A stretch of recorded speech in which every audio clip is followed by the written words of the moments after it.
देखिए जो अभी हाल ही में बहुत चर्चित मतलब एक मसला है। मसला क्या, अब तो कानून बन गया है EWS का, इकोनॉमिक वीकर सेक्शन के लिए जो रिजर्वेशन दिया गया है वो, और सरकार ने पार्लियामेंट ने, सरकार के उसमें पार्लियामेंट ने 103rd जो अमेंडमेंट है उसके माध्यम से उन्होंने ये व्यवस्था की है कि जो इकोनॉमिक वीकर लोग हैं, मतलब आर्थिक दृष्टिकोण से जो कमज़ोर वर्ग है, उनके लिए 10% की रिजर्वेशन की एजुकेशन एंड जॉब, ठीक है, उनके लिए ये व्यवस्था रखी जाएगी। इसका जो ब्रीफ फैक्ट मैं आपको बता देता हूँ कि ये जो है जो अमेंडमेंट आया वो 14/1/19 को आया, ठीक है, प्रभाव में आया ये 103 या 103rd कॉन्स्टिट्यूशनल अमेंडमेंट है। इसमें जो है एक नया क्लास जोड़ा गया 15(6) और 16(6), इसको जो है इसमें जोड़ा गया, इंसर्ट किया गया। और ये जो क्लाज है, ठीक है, ये पार्लियामेंट को या स्टेट को एम्पावर करती है या उसको परमिट करती है कि to make special provisions in favour of economic weaker sections, ठीक है, including reservation in education and jobs, ठीक है। उसके लिए स्पेशल प्रोविजंस बनाने के लिए एम्पावर करती है कि स्टेट स्पेशल प्रोविजन बना सकता है, ठीक है। और इसमें जो एक इसका विशेष प्रावधान है कि इसमें जो OBC SC ST हैं वो एक्सक्लूड रखे गए हैं, वो इस EWS से बाहर है, उनको रिजर्वेशन इसमें नहीं दिया गया है, ठीक है। The state has been empowered to provide for a maximum of the 10% reservation for the economically weaker section of citizen other than scheduled caste, scheduled tribes and non-creamy layer of the OBC, इनको exclude रखा गया है, ठीक है। ये मतलब एक तरह से ये प्रोविजन इसमें रखे गए हैं। तो मुख्य बातें क्या हुई इसमें? पहला ये है कि कॉन्स्टिट्यूशनल अमेंडमेंट है 103rd अमेंडमेंट, ये प्री के एग्जामिनेशन के हिसाब से भी इम्पोर्टेंट है। अब पूछ लिया जाए कि अगर 103 जो संविधान संशोधन है वह किससे संबंधित है, तो इकोनॉमिक वीकर सेक्शन के रिजर्वेशन से संबंधित है, ठीक है। दूसरा इम्पोर्टेंट चीज़ है कि इसमें आर्टिकल 15 और 16 को अमेंड किया गया है। अब ये पूछा जा सकता है कि इसमें कौन वीकर सेक्शन के लिए है, तो 15(6) और 16(6) आर्टिकल इससे संबंधित है। फिर उसमें 4 कदम दे सकता है कि भाई 103 जो अमेंडमेंट है, ठीक है, या संविधान संशोधन है, उसमें प्रावधान क्या क्या है। तो पहला तो ये जो हमने 2 बता दिए। तीसरा उसमें ये आएगा कि भाई ये excluded OBC SC ST excluded from the benefit of this and this, ठीक है, तीसरा हो गया। फिर 10% सेविंग, 4 इंपॉर्टेंट चीज़ें हैं इसमें, ठीक है। तो क्वेश्चन जो प्री में फ्रेम होता है कि पहला है, मैं क्वेश्चन दे दिया कि EWS से संबंधित प्रावधान है, पहला,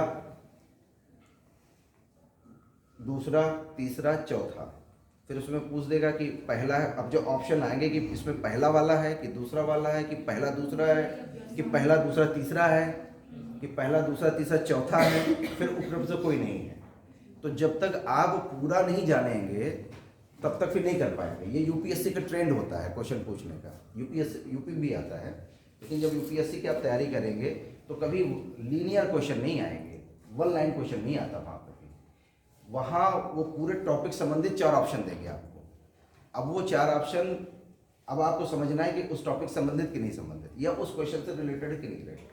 अगर आपने ये समझ लिया कि उस टॉपिक से, अगर आपको पूरा जब तक पता नहीं होगा तब तक आप उस क्वेश्चन को कहीं ना कहीं हम मिस कर देंगे, क्योंकि उसमें ऑप्शन इस तरह से दिया होगा कि 1 है, 1 2 है, 1 2 3 है, 1 2 3 4 है। अब पता चला कि 1 2 3 तो पता थे, 1 2 चौथा नहीं पता था, जबकि उपरोक्त में सभी। तो इस तरह से, मतलब इस तरह से वहाँ क्वेश्चन फ्रेम होते हैं। तो मेरे कहने का मतलब है कि जब भी किसी टॉपिक को पढ़ें तो होलिस्टिक व्यू में पढ़ें, क्योंकि वहाँ क्वेश्चन की पूरी डिटेल जब तक आपको पता नहीं होगी तब तक आप उस चीज़ को आंसर नहीं कर पाएंगे। अच्छा, अब जब अभी बता रहे थे कि इसमें जब हम इस टॉपिक की चर्चा करेंगे तो 3-4 चीज़ें आपको घूम फिर के आएंगी। एक तो बेसिक स्ट्रक्चर, प्रियम्बल, ठीक, इसका डिस्कशन बार बार होगा। अफर्मेटिव एक्शन, इक्वलिटी, ठीक है, फिर विथ एंड आइडेंटिटी, इसका भी बार बार होगा। और पावर ऑफ अमेंडमेंट, मतलब the power of state to be amend, ठीक है। Article 368, article 14, article 368, article 46, article 38, इन चीज़ों का बार बार इसमें आएगा, ठीक है। देखिए, जिन लोगों ने पिछली बार प्रियम्बल वाली क्लास ली थी, वो अब जो हम बताने जा रहे हैं, अब इसका जो डिस्कशन करने जा रहे हैं, वो बहुत अच्छे से उसको कनेक्ट कर पाएंगे, ठीक है।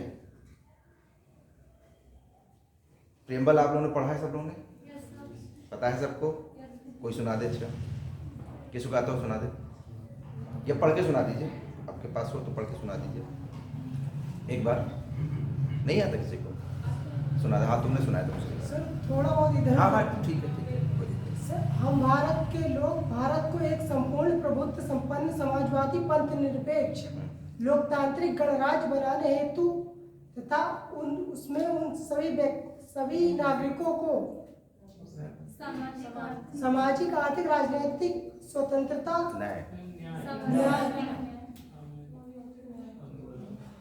हाँ ठीक है ठीक है, करिए। सामाजिक, आर्थिक, राजनीतिक न्याय, विचार अभिव्यक्ति, धर्म और उपासना की स्वतंत्रता तथा उन सब में व्यक्ति की गरिमा, राष्ट्र की एकता तथा अखंडता को सुनिश्चित करने वाली बंधुता को बढ़ाने वाली,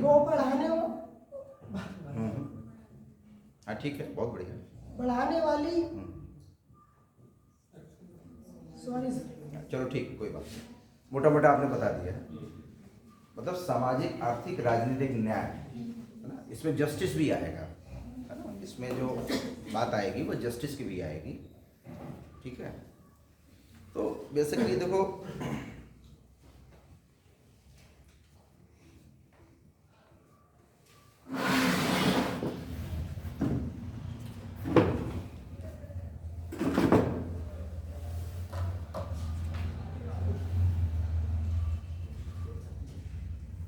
एक बिंदु आएगा रिजर्वेशन का। रिजर्वेशन क्यों जरूरी है ये बताइए, कोई बताइए। रिजर्वेशन की हमारे यहाँ अवधारणा कहाँ से, मतलब क्यों आई, कोई ये बताए। हाँ, क्योंकि सर पहले जो था उनके साथ जो ST SC जो लोअर कास्ट रहे हैं उनके साथ बहुत ही ज्यादा अन्याय हुआ है, जिसको कवर अप कर पाना बहुत ही ज्यादा मुश्किल है, इसलिए उनको आरक्षण दिया गया है। ठीक, और कोई? समान, सबको समान करने के लिए रिजर्वेशन है। ठीक, और कोई? सर EWS के जो सर वर्ग होते हैं, नहीं, पहले रिजर्वेशन क्या है? सर रिजर्वेशन सर उन्हीं को दिया जा सकता है जैसे सर जो सर लोअर कास्ट के लोग हैं सर, उनको मतलब कई आर्थिक प्रॉब्लम्स हैं, तो सर वो अति सक्षम नहीं है, तो सर गवर्नमेंट उनको इसलिए आरक्षण दे रही है जिससे कि वो भी उसमें पार्टिसिपेट कर सकें और अपने स्तर को ले सकें। मतलब ये EWS के बारे में बताया आपने? नहीं सर, जो लोअर कास्ट के लोग। अच्छा ठीक ठीक ठीक। रिजर्वेशन मुख्य धारा में लोगों को जोड़ने के लिए, उनको शिक्षा के क्षेत्र और सामाजिक रूप से करने के लिए उनको रिजर्वेशन दिया गया। बिल्कुल, और कोई? ठीक है, इसीलिए रिजर्वेशन आता है। ये बेसिकली ये रिजर्वेशन जो गवर्न हो रहा है वो 15/4 16/4 से गवर्न हो रहा है ना, यही सो रहा है ना। तो जब हम संविधान पढ़ेंगे तो हमको एक आर्टिकल 14 हमारे सामने आता है जो कहता है कि समानता का अधिकार, ठीक है, समानता का अधिकार।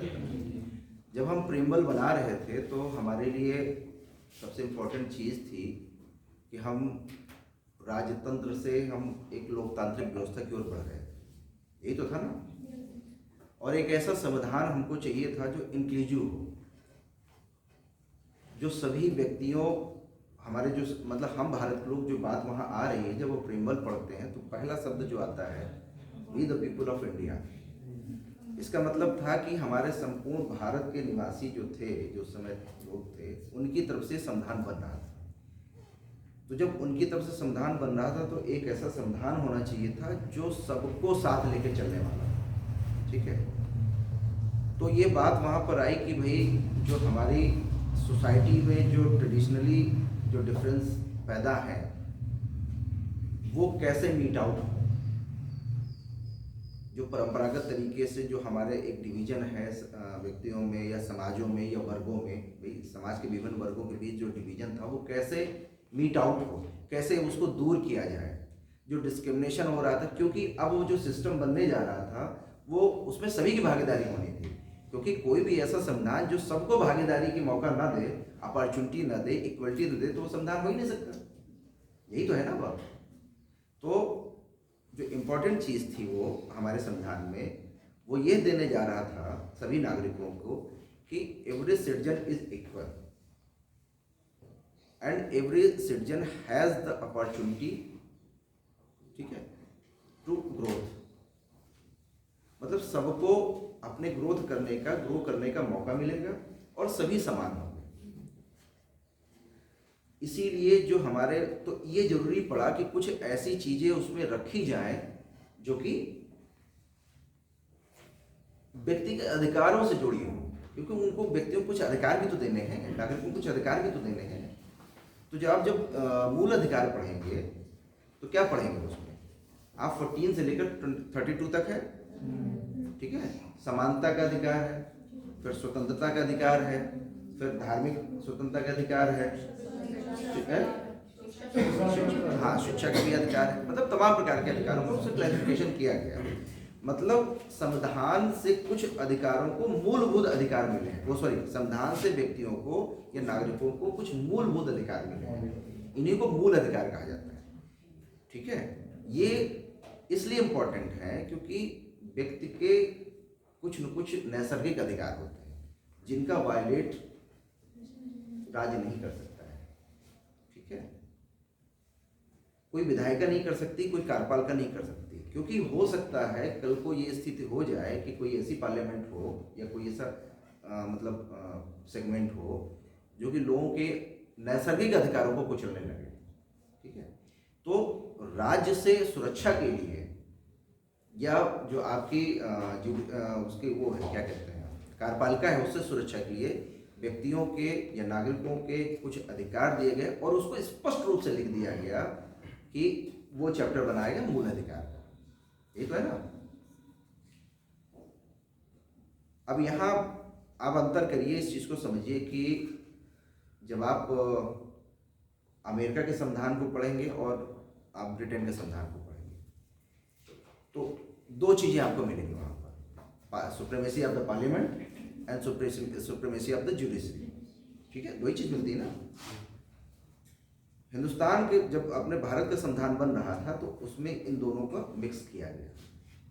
ठीक है, जब आप ब्रिटेन के संविधान की ओर बढ़ेंगे तब आप देखेंगे कि वहां पर कोई मूल अधिकार नहीं है, कोई लिखित संविधान नहीं है। हमने पिछली बार डिस्कस भी किया था कि कोई लिखित संविधान नहीं है, लेकिन वहाँ जुडिशरी के निर्णयों से जो है मूल अधिकारों की धीरे धीरे व्याख्या हुई है वहाँ पर। लेकिन वहाँ के जुडिशरी को ये पावर नहीं है कि अगर पार्लियामेंट कोई कानून बना दे तो उसको अविद्यमान घोषित कर दे, ये पावर नहीं है। मतलब वहाँ पर संसद सुप्रीम है, पार्लियामेंट सुप्रीम है। कहाँ पर? ब्रिटेन में। बट अमेरिका में क्या स्थिति है? अमेरिका में जुडिशरी सुप्रीम है, वो पार्लियामेंट के या कांग्रेस के बनाए हुए किसी कानून को स्ट्रिक डाउन कर सकती है। ठीक है, और वहां पर जो प्रथम 10 संशोधन है उनके माध्यम से वहां पर मूल अधिकार की बात आई है। वहां पर जुडिशरी सुप्रीम है और जुडिशरी अगर देखती है कि लोगों के अधिकारों की कहीं पर हनन हो रहा है तो वो उसको स्ट्रिक डाउन कर सकती है। हमारे यहाँ क्या स्थिति है? हमारे यहाँ क्या स्थिति बताइए कोई? इंडिया में क्या स्थिति है? चेक एंड बैलेंस है। मतलब यहाँ पर स्थिति, हाँ जी, दोनों की बराबर है। तो जुडिशरी ना इन्वॉल्व भी कर सकती है और पार्लियामेंट उससे बना भी सकती है।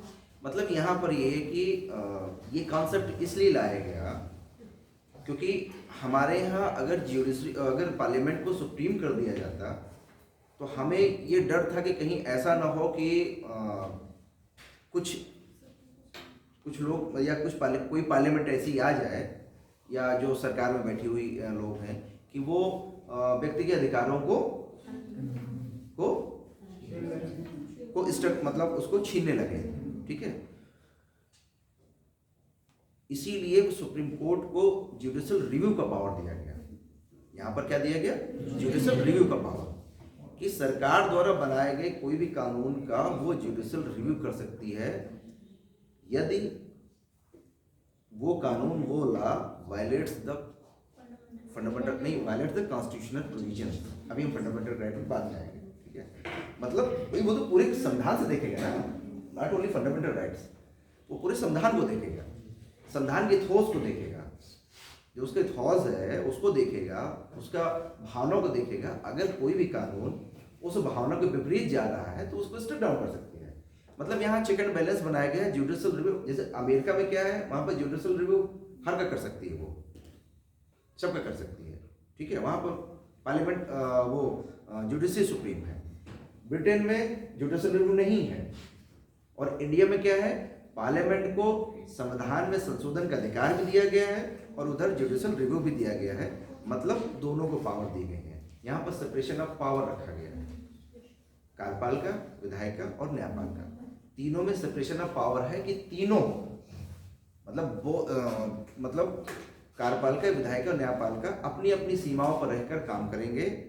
यदि कोई वायलेशन होता है संविधान के प्रोविजन का तो इसकी इंटरप्रिटेशन करने की पावर किसके हाथ में है? जुडिशरी के पास है, या सुप्रीम कोर्ट, जिसको हम सुप्रीम कोर्ट डिनोट करेंगे, सुप्रीम कोर्ट के पास है कि सुप्रीम कोर्ट इस चीज को देखे और वो अपहेल्ड करे कॉन्स्टिट्यूशन को, मतलब कॉन्स्टिट्यूशन को लागू करे। ठीक, समझ में आई बात यहां तक? अच्छा,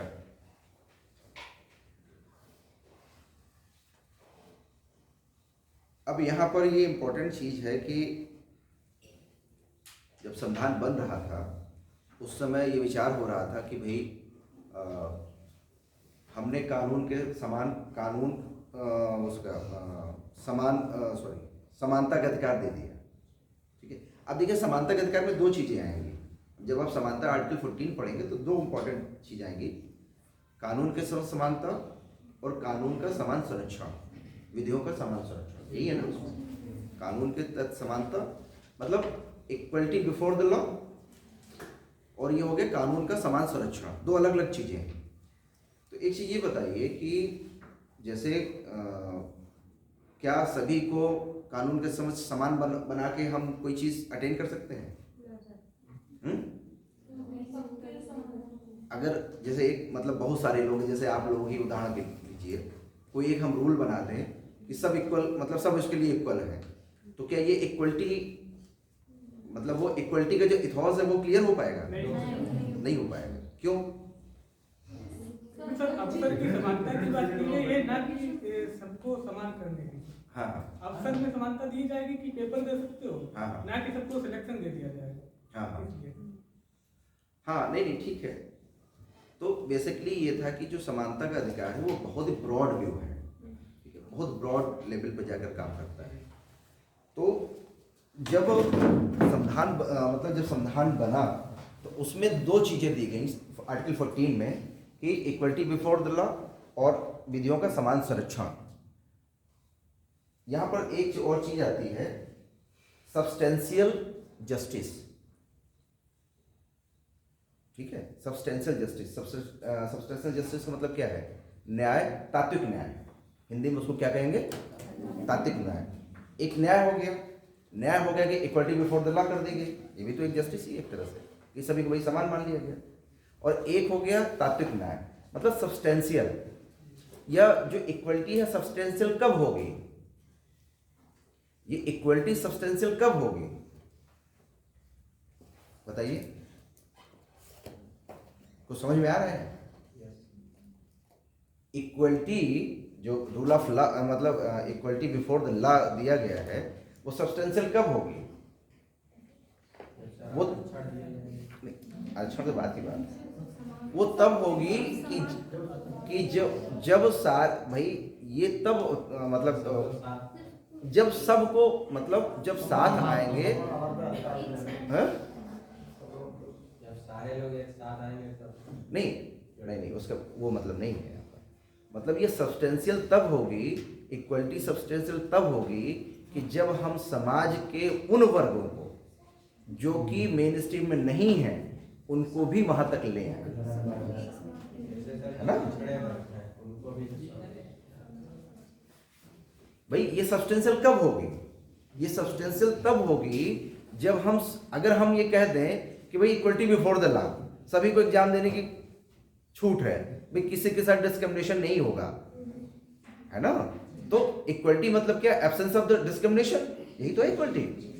भाई हम आपके साथ कोई डिस्क्रिमिनेशन नहीं कर रहे हैं, सबको मौका दे रहे हैं एग्जाम देने का, ठीक है। बट क्या ये सब्सटेंशियल है? क्या ये पर्याप्त है? नहीं है ना। ये मतलब अगर हम समानता शब्द का जो अर्थ है इसको थोड़ा सा ध्यान से समझिएगा इस चीज को, मतलब जो मैं बताने जा रहा हूँ, जो समानता का जो कॉन्सेप्ट है, क्या ये सब्सटेंशियल होगा यदि हम सिर्फ इतने पे रुक जाए कि इक्वलिटी बिफोर द लॉ? नहीं होता ना। तो क्या अगर हम ये नहीं करते और सिर्फ इतना ही करके छोड़ देते कि इक्वलिटी बिफोर द लॉ, तो जो हमारे प्रेमबल में लिखा हुआ है, भ्रातृत्व लिखा हुआ है, सामाजिक आर्थिक राजनीतिक न्याय की बात कही गई है, ये क्या फलीभूत हो पाते? अपूर्ण रहता है ना। तो उसी अपूर्णता को फुलफिलमेंट करने के लिए यहां पर क्या किया? विधियों का समान संरक्षण। तो जो उसमें जब आर्टिकल 14 पढ़ेंगे तो उसमें ये देखेंगे कि इक्वलिटी बिफोर द लॉ दी गई, लेकिन स्टेट को एम्पावर भी किया गया है कि अगर राज्य आवश्यक समझे तो समाज के किन्हीं वर्गों को विशेष सुविधाएं दे सकता है। This does not mean the the violation of the equality. इसका मतलब ये नहीं होगा, इसका मतलब ये नहीं है कि वो आर्टिकल 14 का उल्लंघन करते हैं। बात समझ रहे हैं? अगर कोई कहे, ये क्वेश्चन भी आ सकता है, मतलब इस चीज को समझिएगा कि भाई आर्टिकल 14 का उल्लंघन होता है यदि विधियों के समान संरक्षण से, तो उसका उल्लंघन नहीं होता है क्योंकि वो उसको और इलोबरेट कर रहा है, वो उसको जस्टिफाई कर रहा है। अगर हम इस चीज को नहीं रखते तो जो हमने समानता का अधिकार हमने संविधान के माध्यम से अपने लोगों को दिया है वो मतलब इमेच्योर होता है, वो निष्फल हो जाता है। इसीलिए सरकार को या स्टेट को यह अधिकार दिया गया है संविधान के माध्यम से कि वो अफर्मेटिव एक्शन के माध्यम से, अब वो शब्द आएगा यहाँ पर, अफर्मेटिव एक्शन का मतलब हो गया विशेष प्रोविजन, स्पेशल इंस्ट्रूमेंट के माध्यम से। तो जो रिजर्वेशन है वो आपका क्या है? स्पेशल इंस्ट्रूमेंट है to mitigate the gap between the society.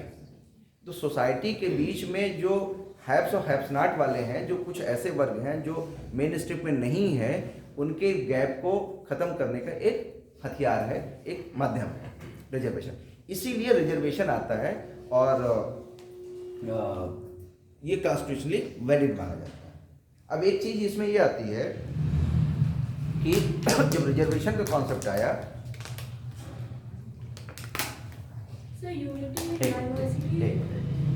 अब हमारा थॉट प्रोसेस बाद में पूछें, क्वेश्चन बाद में जो एराइज होगा आप पूछिए। हाँ कहाँ हम देखिए हम बोल रहे हैं, अब बताइए, पूछिए। सर ये जो यूनिटी एंड डाइवर्सिटी है इसको भी तो कुछ रिफ्लेक्ट करता है ना रिजर्वेशन पॉइंट?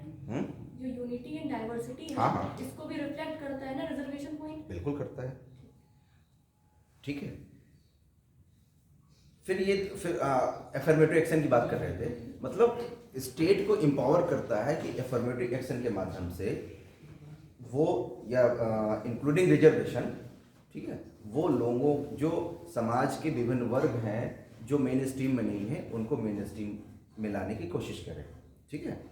ये रिजर्वेशन का एक फिलॉसफी थी कि रिजर्वेशन क्यों देना चाहिए, क्योंकि हिस्टोरिकली हम ये देख रहे हैं कि हमारी सोसाइटी में जो चीज़ें हो रही थी कि हिस्टोरिकली एक स्ट्रक्चरल डिप्राइवेशन था, लोग डिप्राइव्ड थे, स्ट्रक्चरल मतलब सोशली एंड एजुकेशनली लोग बैकवर्ड थे। तो जो बैकवर्डनेस की जो हमारे यहाँ जो चर्चा हुई, जो निकल कर मामला आया, वो बैकवर्डनेस क्या था? वो बैकवर्डनेस था आपका हिस्टोरिकली बैकवर्ड, मतलब समाज के वो वर्ग जो शैक्षणिक और सामाजिक रूप से पिछड़े हैं। ठीक है, तो इन सारी चीज़ों को देखते हुए गवर्नमेंट राज्य को ये पावर दिया गया कि वो शैक्षणिक और सामाजिक रूप से पिछड़े हुए वर्गों को वो आरक्षण देकर उसको मेन स्ट्रीम में लेके आए। यही सोशल जस्टिस था। यही जो पिछले हमने प्रेम्बल जब पढ़ाया था तो हमने ये बताया था, यही सोशल जस्टिस है कि सोशल जस्टिस के जो हमारे प्रेम्बल में दिया गया है, सोशल जस्टिस की बात कि सामाजिक, आर्थिक और राजनीतिक न्याय। ठीक है, अब इम्पोर्टेंट चीज़ ये है कि एजुकेशन में, इसीलिए अच्छा उसमें दूसरी चीज़ थी, ये माना गया कि जो पिछड़े तबका है हमारी सोसाइटी का, वो सार्वजनिक जीवन में उसकी भागीदारी भी कम है। सार्वजनिक जीवन में भागीदारी भी कम है, मतलब जो डिसीजन मेकिंग है, जो शासन स्तर पर डिसीजन मेकिंग है, उनकी भागीदारी नहीं है उसमें। और इसलिए उनको not only in jobs, education, उसमें पार्लियामेंट में भी या विधायिकाओं में भी उनको आरक्षण की व्यवस्था की गई। अब तो हर स्तर पर है, मतलब ये माना गया कि उनको रिप्रेजेंटेशन भी देना है, उनका पर्याप्त प्रतिनिधित्व भी हो, उनको सोशली भी हम मजबूत करना है, उनको शैक्षणिक भी रूप से मजबूत करना है, और जो असमानता थी समाज में उसको न्यून करना है। ठीक है, और जो अवसर की समता थी, जो आप जब प्रेम्बल पढ़ेंगे तो उसमें एक शब्द आता है अवसर की समता। अवसर की समता भी यहीं से मिल रही है उसको, क्योंकि अगर उसको रिजर्वेशन नहीं दिया जाएगा तो अवसर की समता कहाँ रही फिर? भाई एक जो फील्ड है, जो खेल है, खेल के नियम समान होना जरूरी नहीं है। ये भी जरूरी है कि खेल कौन रहा है, that is the important thing, कि खेल कौन लोग रहे हैं। भाई आप कुछ खिलाड़ी ऐसे हों जो बहुत मजबूत हों, कुछ खिलाड़ी हैंडीकैप हों, तो क्या मैच हो सकता है? मैच तो बराबरी पे चलेगा ना। तो जब तक उनको बराबरी के स्तर पर न ले आया जाए तब तक ये रिजर्वेशन रहेगा, मतलब कंटिन्यू है। और इस इथोस के माध्यम से, मतलब रिजर्वेशन का जो अफर्मेटिव एक्शन का आया, इस इथोस पे आया। ठीक है, समझ में आई बात कि नहीं? अच्छा,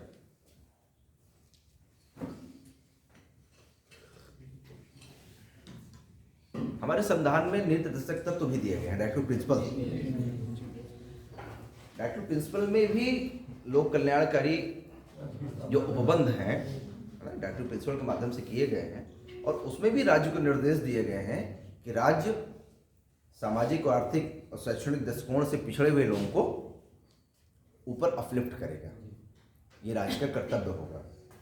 ठीक है, मतलब राज्य के ऊपर कुछ जिम्मेदारियां भी डाली गई हैं, और बेसिकली इसका जो लबोलुबाब ये है कि प्रियम्बल में जो चीज़ दिया गया है वही एक्सटेंशन होने वाला है। वही जो हमने पहले बताया था कि जो प्रियम्बल में चीज़ें दी गई हैं उसी का एक्सटेंशन आपको मिलेगा आगे।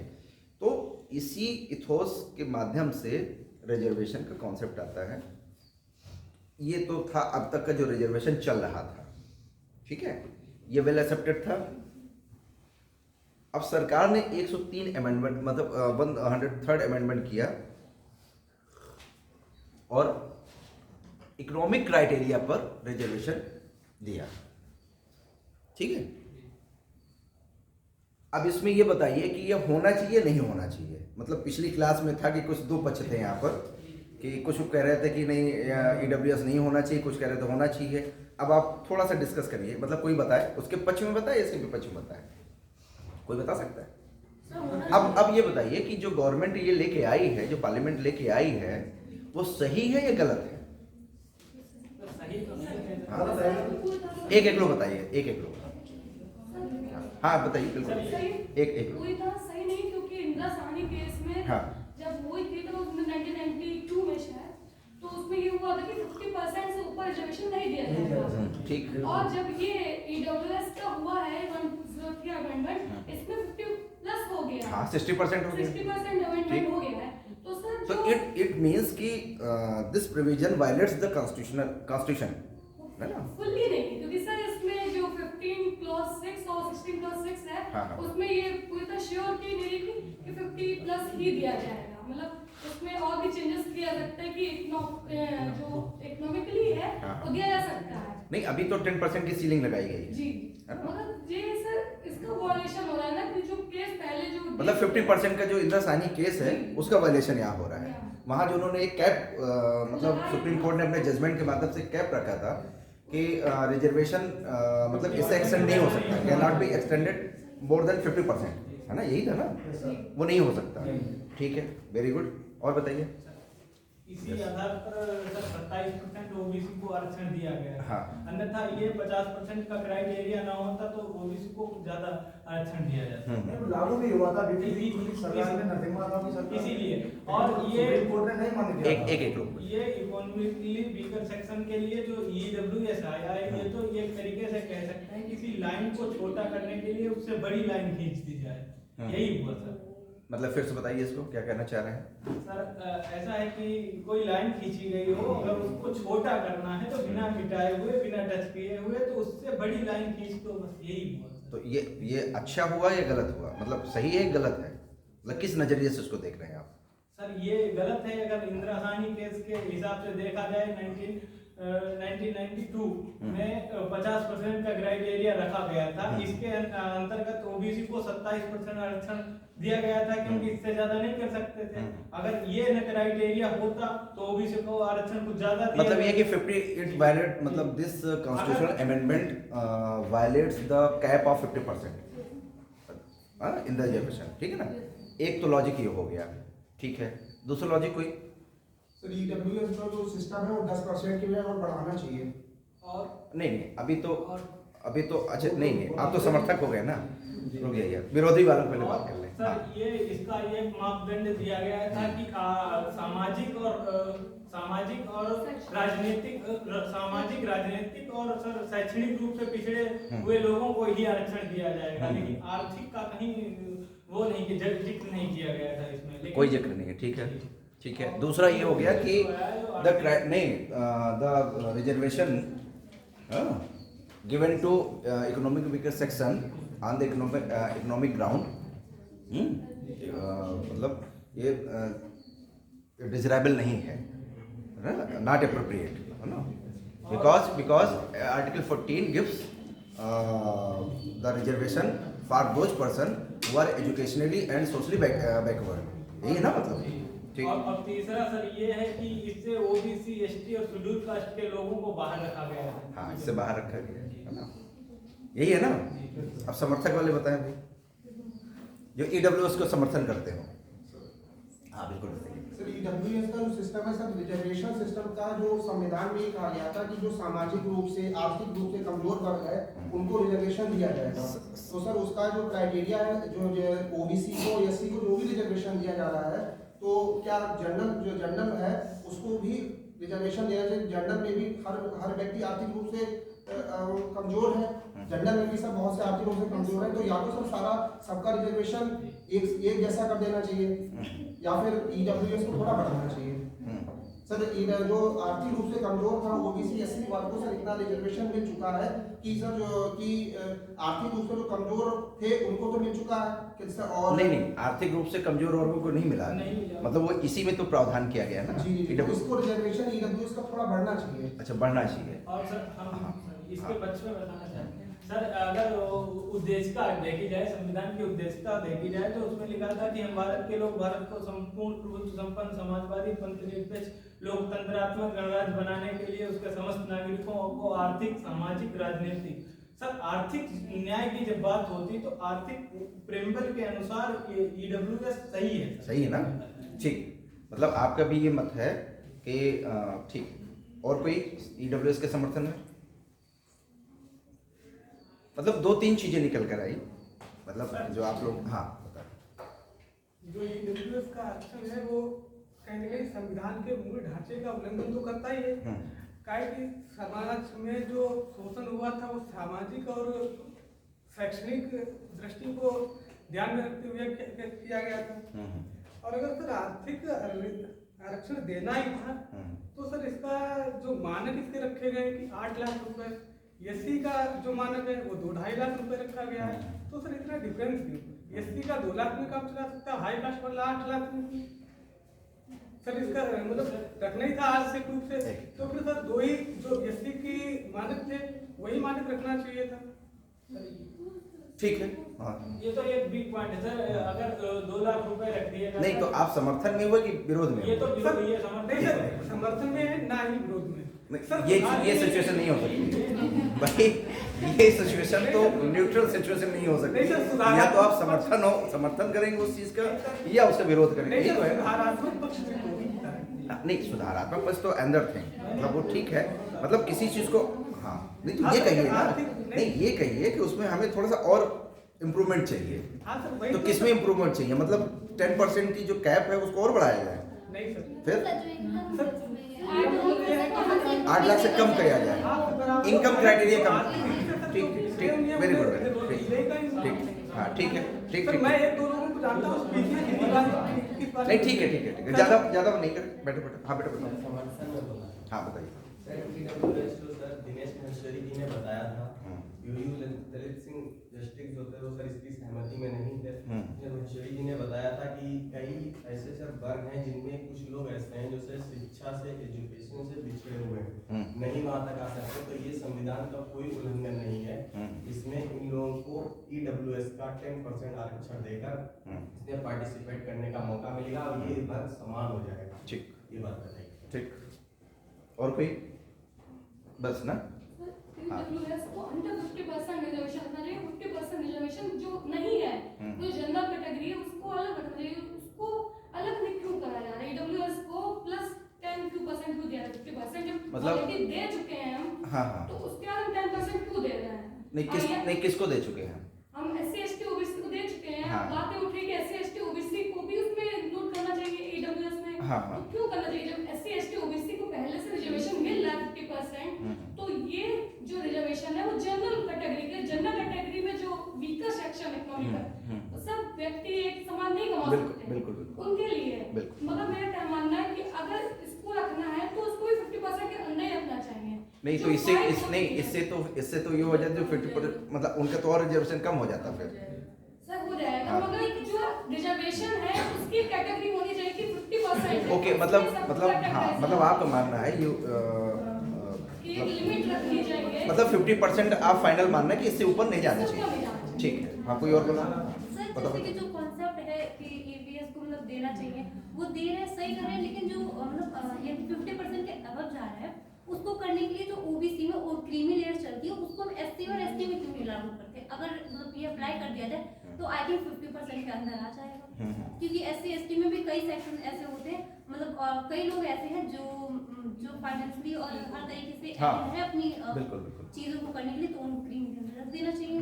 बिल्कुल, इससे हाँ। हमारा बेसिक स्ट्रक्चर भी मतलब वायलेट नहीं होगा और वो ठीक भी हो है। जाएगा। और कोई? नहीं ज़्यादा पॉइंट नहीं उठाओ, फिर और लोगों को मौका देना बेटा। हाँ, और किसी के दिमाग में कुछ आ रहा? मतलब ये एक हेल्दी डिस्कशन है, मतलब इसमें ये ना मतलब कि हम आपका ज्ञान का जज कर रहे हैं, ऐसा कुछ नहीं है।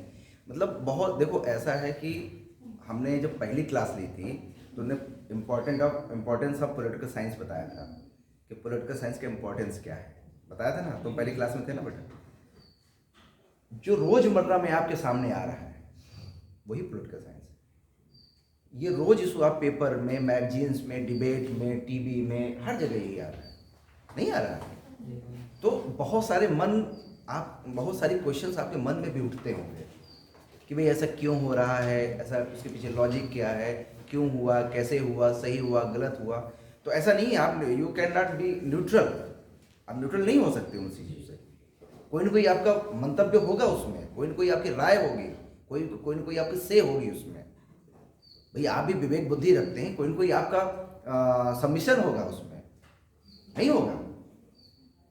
तो कोई किसी और का सबमिशन हो तो बताएं, नहीं फिर हम फाइनली अपना फिर शुरू करें। हाँ सर, हम ये जो परसेंटेज वगैरह है टोटल ओवरऑल है, क्या टेबल में क्या गया, कहा गया है, क्या नहीं कहा गया है, हम इसे थोड़ा सा अलग बोलना चाहेंगे।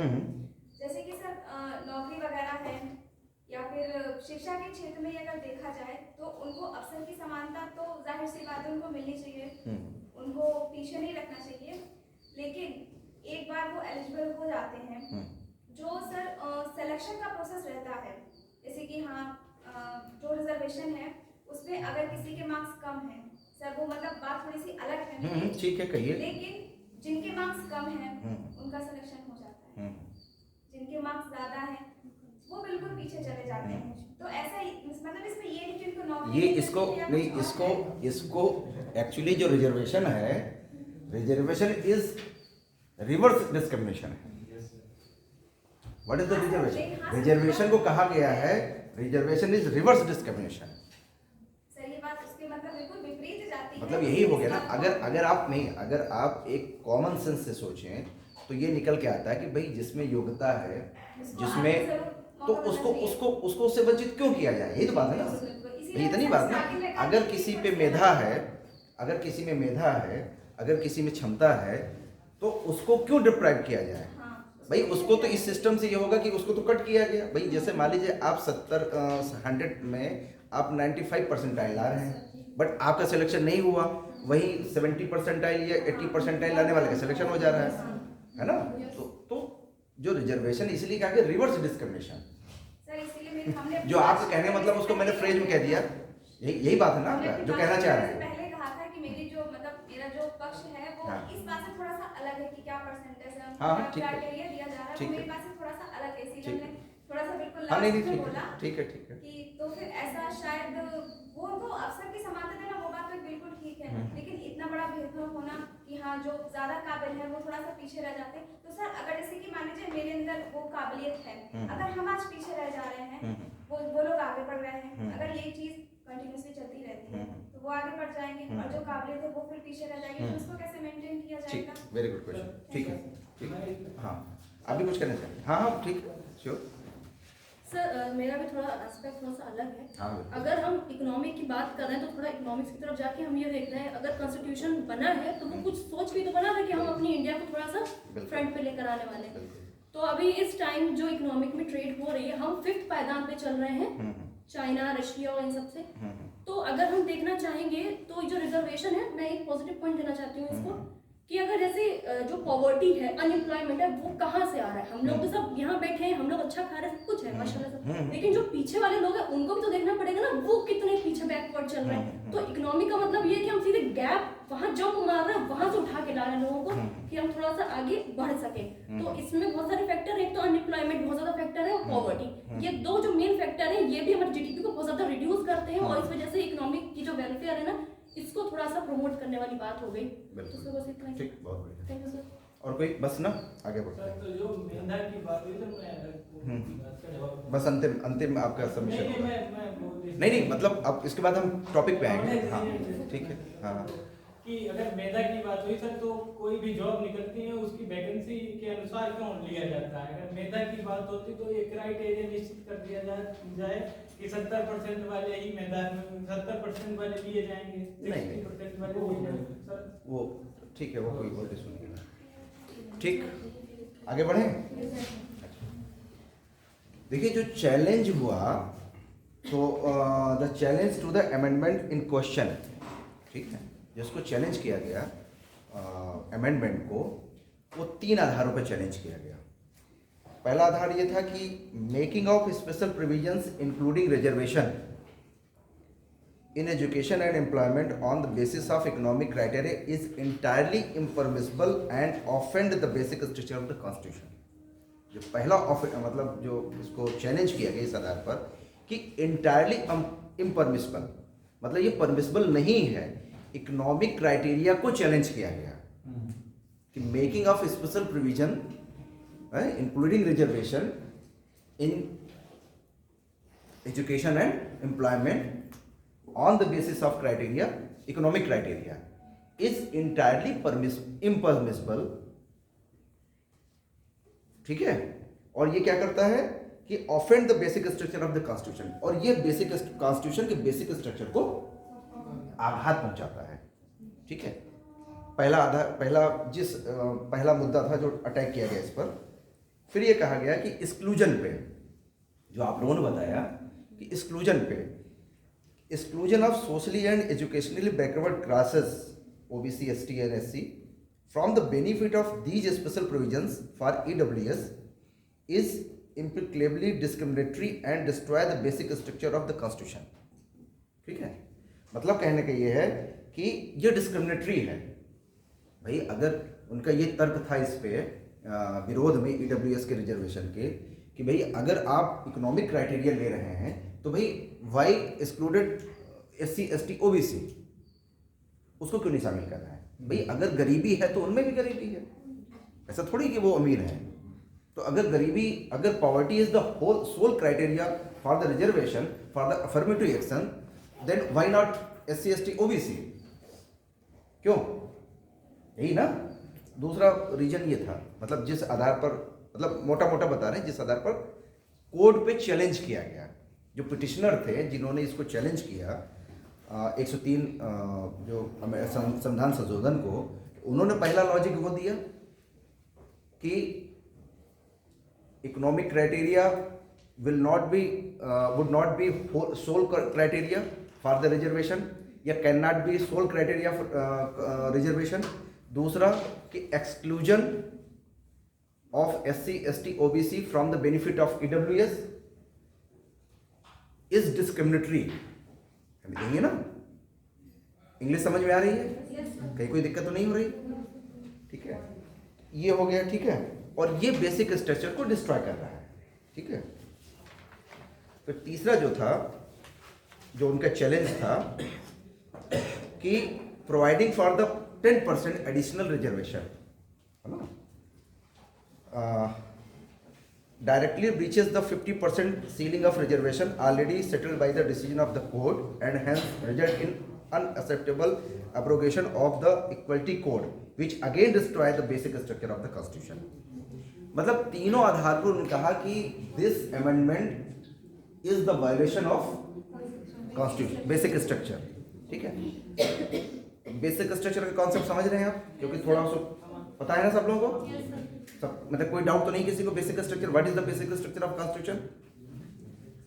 मतलब ये कैप लगाया गया संविधान सर्वोच्च न्यायालय द्वारा 368, जो आर्टिकल 368 है, वो संविधान में संशोधन की शक्ति पार्लियामेंट को देता है कि पार्लियामेंट संविधान के किसी भी अंग भाग का संशोधन कर सकती है। गोलकनाथ मामले तक पार्लियामेंट को पावर, मतलब पार्लियामेंट इस आर्टिकल का जो पावर उसको मिल रही है उसको एंजॉय कर रहा था, और वो किसी मूल अधिकार सहित, नॉट ओनली मतलब मूल अधिकार, वो किसी भी पार्ट पर वो अमेंड कर सकती थी।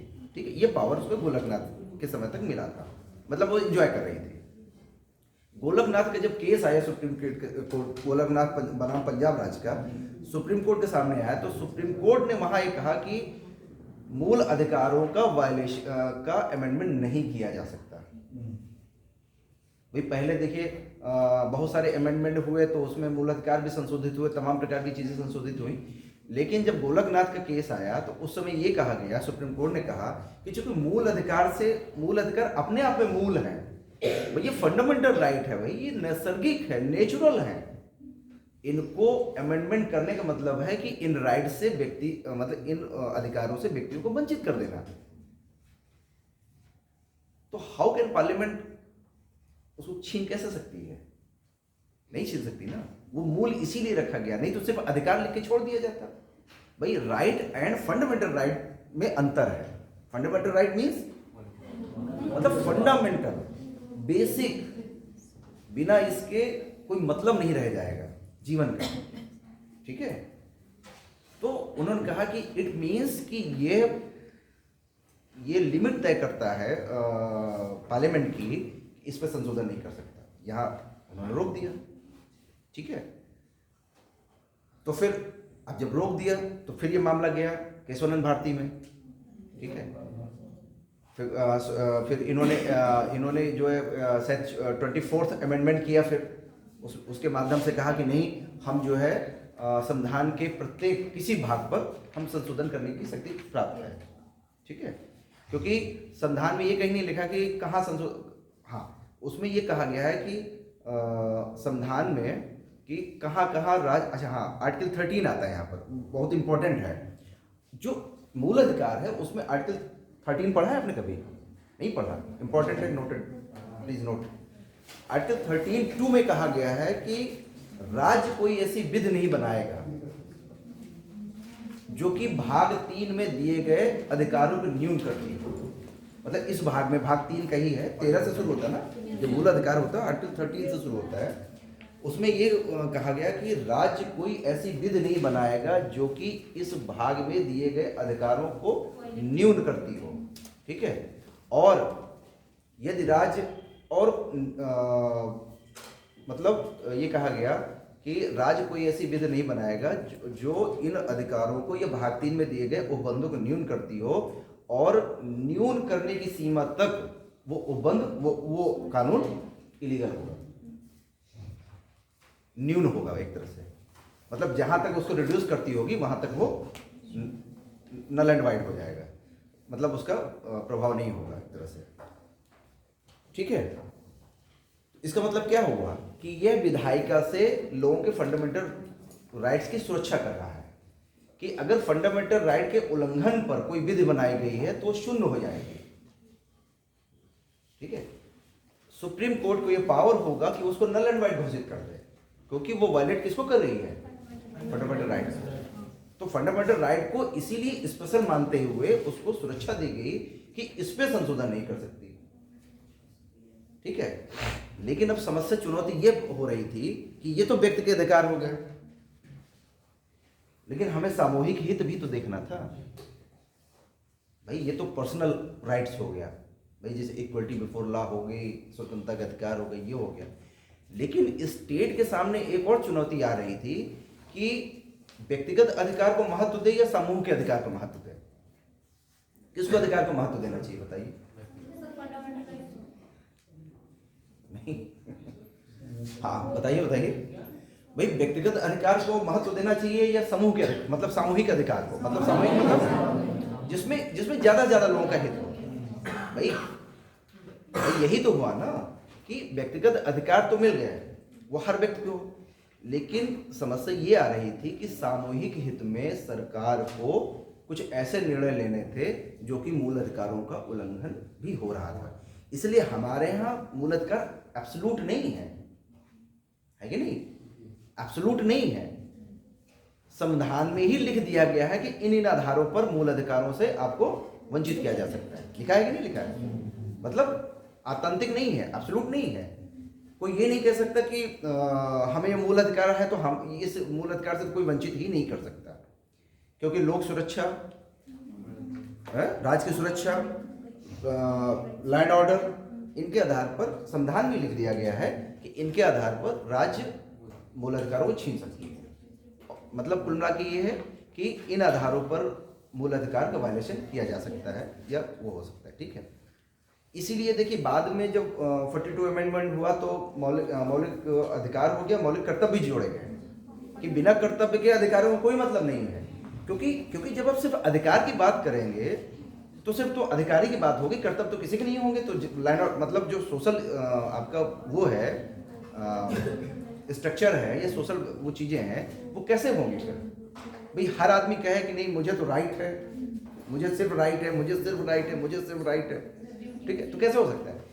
लेकिन समाज के कुछ ऐसे सेगमेंट भी थे जो कि डिप्राइव थे, उनके हित में भी तो सरकार को आगे बढ़ना है।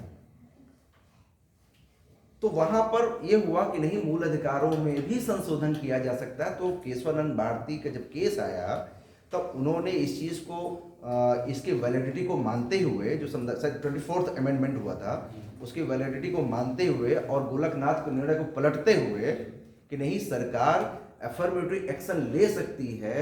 सरकार जो संविधान का इथोस है, जो प्रियम्बलर हमारे गोल हैं, ठीक है, उसके अनुपालना के लिए, उसको और आगे ले जाने के लिए, ठीक है, वो संशोधन कर सकती है, पॉलिसी बना सकती है, रूल बना सकती है। उसमें संविधान का उल्लंघन या मूल अधिकार का उल्लंघन नहीं माना जाएगा। बट संविधान बेसिक, पार्लियामेंट बेसिक स्ट्रक्चर को चेंज नहीं कर सकती। मतलब संशोधन का मतलब ये नहीं है कि बेसिक स्ट्रक्चर ही चेंज हो जाए। वहीं से एक कॉन्सेप्ट आता है विथ एंड वो क्या वर्ड है, क्या बोलते हैं उसको, अभी देखिए याद आ जाएगा, ठीक है। मतलब कहने का मतलब है कि संविधान की जो प्रकृति है उसको चेंज नहीं कर सकती। ठीक है, विथ एंड नेचर नहीं, उसमें कोई शब्द है, अभी देखता हूँ बताता हूँ, ठीक है, वहाँ वो चीज़ आती है। तो इसका मतलब क्या हुआ, इसका मतलब ये हुआ कि बेसिक स्ट्रक्चर जैसे उसमें डिफाइन कर दिया फिर पहले सुप्रीम कोर्ट ने कि बेसिक स्ट्रक्चर में क्या क्या होगा, जैसे रूल ऑफ आर्टिकल 14 हो गया, सेपरेशन ऑफ पावर हो गया, न्यायपालिका की स्वतंत्रता हो गई, ठीक है, ये सारी चीज़ें जो है उन्होंने डिफाइन कर दिया। तो कहने का मतलब है कि कोई भी अमेंडमेंट के माध्यम से कोई भी पार्लियामेंट ये नहीं कर सकती कि संविधान का नेचर ही चेंज कर दे। अगर नेचर ही चेंज हो जाएगा तो संविधान खाना फिर वो, ठीक है।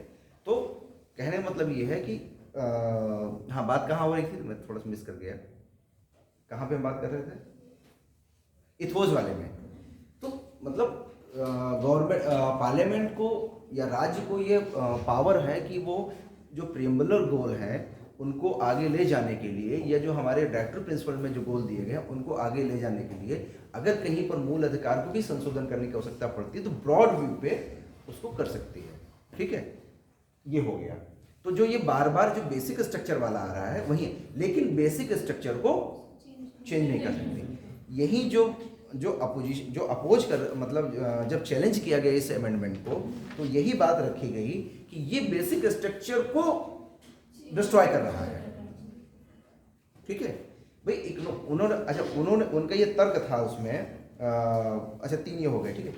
जो अपोज कर रहे थे या जो इसको चैलेंज कर रहे थे उनका तर्क था कि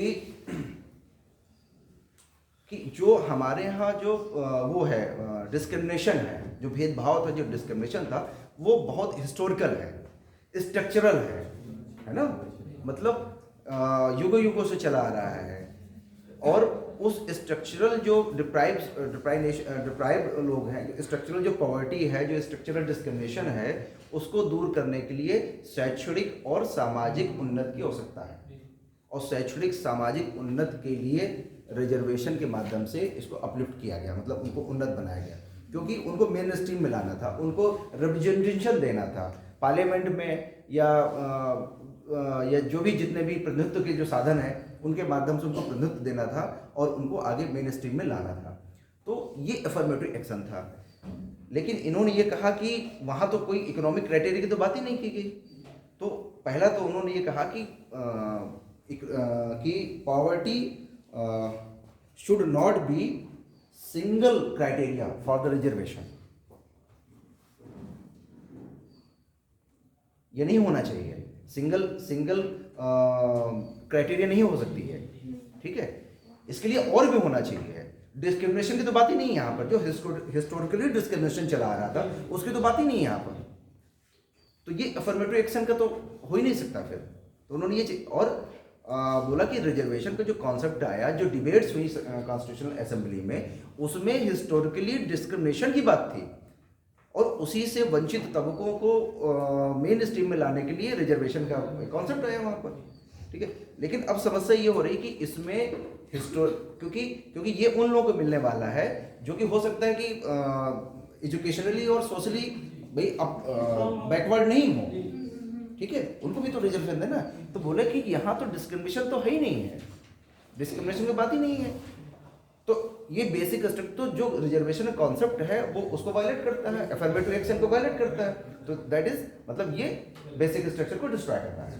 पहला लॉजिक ये दिया गया, ठीक है।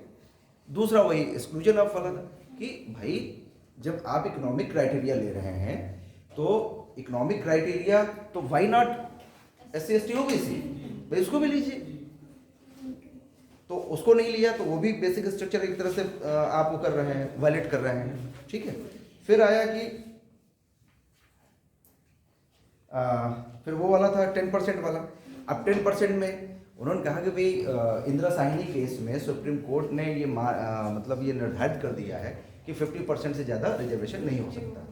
तो अगर 50% से रिजर्वेशन ज़्यादा हो रहा है तो ये बेसिक स्ट्रक्चर को वायलेट कर रहा है, ठीक है, ये कहा गया। अच्छा, तीसरा एक और लॉजिक उसमें दिया गया, जो चैलेंज कर रहे थे, जो पिटिशनर थे कोर्ट में, उन्होंने ये लॉजिक दिया कि जो रिजर्वेशन दिया गया है, जो अफर्मेटिव एक्शन है, वो क्लासेस के बारे में है, वर्गों के बारे में है, ठीक है। मतलब हम आइडेंटिफाई करें कि भाई वो क्लास क्या है। मतलब इंडिविजुअल के लिए रिजर्वेशन नहीं दिया गया, क्लासेस वर्गों के बारे में। क्लास से संबंध समझ रहे हो क्या? एक समूह, मतलब एक ऐसा समूह जो आइडेंटिफाई हो कि हाँ भाई वो ये तबका पिछड़ा है, ये तबका पिछड़ा है, ये तबका पिछड़ा है। मतलब क्लास वर्ग होना चाहिए, ठीक है।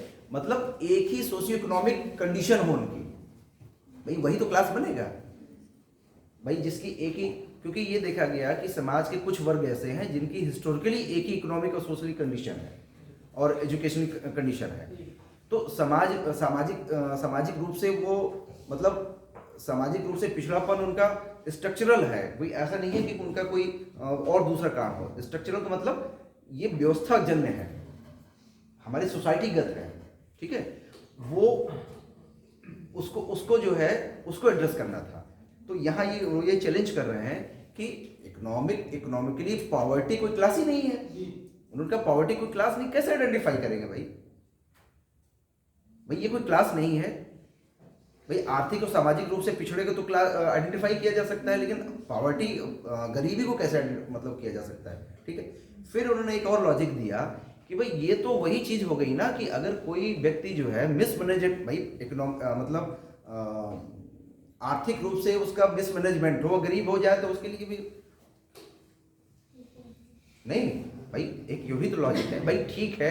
कोई एक शराबी है, सॉरी इसमें नहीं कहेंगे, मान लीजिए कोई अपने जो उसका प्रबंधन है, आर्थिक प्रबंधन, उसके कारण गरीब हो जाता है, तो उसको क्या सबको अपलिफ्ट किया जाएगा? उसके लिए रिजर्वेशन क्या मतलब? नहीं, बात समझ रहे कि नहीं समझ रहे? समझ में आ रही ना कि भाई देखिए, आर्थिक क्राइटेरिया में दो चीजें हो गई। एक तो ये है कि वो आर्थिक रूप से किस लिए विपन्न है, ये गरीब है, एक क्राइटेरिया। एक मिसमैनेजमेंट वाला है कि भाई आप आर्थिक प्रबंधन आपका अच्छा नहीं है इसलिए आप गरीब हैं, और एक है कि जो स्ट्रक्चरल गरीब हैं, ठीक है। तो पहले ये माना जा रहा था कि आर्थिक, सामाजिक और शैक्षणिक रूप से वो डिप्राइव थे इसलिए वो गरीब थे। जो पहले रिजर्वेशन जो दिया गया उसमें माना गया कि उनकी ना तो शासन व्यवस्था में कोई प्रतिनिधित्व था, रिप्रेजेंटेशन नहीं था, उनकी कोई शैक्षणिक उन्नति नहीं थी, वो शैक्षणिक रूप से कमजोर थे। फिर सामाजिक स्ट्राटा में या सोशल स्ट्राटा में उनकी स्थिति अत्यंत निम्न थी। तो वो स्ट्रक्चरल जो डिस्क्रिमिनेशन था लीड्स टू पॉवर्टी। बात समझ में आ रही है? कुछ क्लास में इंटरेस्ट आ रहा है कि नहीं आ रहा है? आ रहा है ना? तो ये स्ट्रक्चरल डिप्राइवेशन जो डिस्क्रिमिनेशन था, ये डिप्राइवेशन था, लीड्स टू पॉवर्टी, इसलिए वो गरीब थे। लेकिन यहाँ पर कोई डिस्क्रिमिनेशन, कोई ऐतिहासिक डिस्क्रिमिनेशन नहीं है, कोई हिस्टोरिकल डिस्क्रिमिनेशन नहीं है, कोई ऐसी परिस्थिति नहीं है जिसके कारण वो गरीब हुए हों, ठीक है। तो why the reservation for that? Why are the need? कोई क्यों उस पर रिजर्वेशन दिया जा रहा है, ठीक है। तो ये लॉजिक सुप्रीम कोर्ट में जो पिटिशनर थे उन्होंने दिया था, ठीक है। फिर एक आ रहा है, फिर अगला लॉजिक ये दिया गया कि भाई ठीक है, एक तो क्लास का निर्धारण नहीं हुआ कि भाई क्लास नहीं है, वो कोई क्लास नहीं, इसलिए उसका आइडेंटिफाई नहीं हो सकता। दूसरा इकोनॉमिक वाला मामला हो गया, ठीक है। और की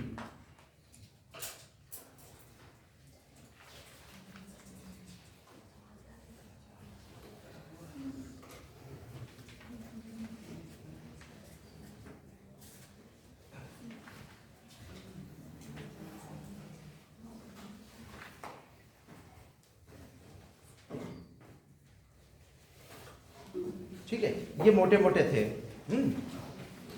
मतलब इन आधारों पर फिर एक्सक्लूजन कहा गया कि भाई ओबीसी एसटी को एक्सक्लूड किया गया, उसको किया गया। फिर सीलिंग का है, तो ये तो उनका पक्ष हो गया जो पिटिशनर थे सुप्रीम कोर्ट में।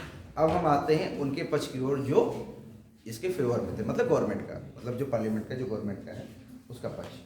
तो इनका जो केस था इसमें ये कह रहे हैं कि